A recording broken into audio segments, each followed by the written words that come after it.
बहुत समय पहले की बात है। भारत के एक सुदूर क्षेत्र में एक घना जंगल फैला हुआ था, जिसे लोग अरण्यक वन कहते थे। ये जंगल इतना घना था कि सूरज की किरणें भी जमीन तक पहुंचने में हिचकिचाती थी। जंगल की चुप्पी भी चीख की तरह डराती थी और वहां की हवा में एक अजीब सी ठंडक हमेशा बनी रहती थी। इस जंगल के बीचों बीच खड़ा था एक विशाल परंतु जर्जर महल, जिसे लोग काल महल कहते थे। ये महल एक जमाने में राजा वीरभद्र का निवास था। वीरभद्र एक साहसी लेकिन सनकी राजा था। उसने सारा राजपाट छोड़कर जंगल के बीच ये महल बनवाया था, दूर इंसानी शोर शराबे से। लोगों को उसका ये निर्णय समझ नहीं आया, लेकिन किसी में इतना साहस नहीं था कि उससे प्रश्न पूछे।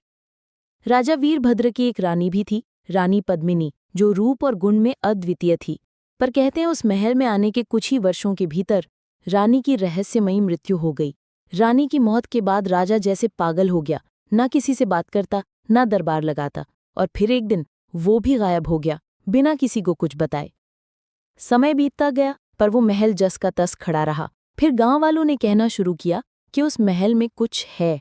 रात को अजीब अजीब आवाजें आने लगी, जैसे कोई औरत कराह रही हो, जैसे जंजीरें घसीट रही हों, जैसे कोई महल की दीवारों से चीख रहा हो। कई बार वहां से रोशनी भी आती दिखती, जैसे कोई मशालें जल रही हों, जैसे कोई दरबार लगा हो।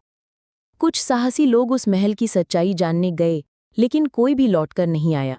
गांव में धीरे धीरे एक दहशत का माहौल बन गया। बच्चों को सख्त हिदायत थी, सूरज ढलने से पहले घर लौटाना और कभी उस जंगल की ओर मत जाना।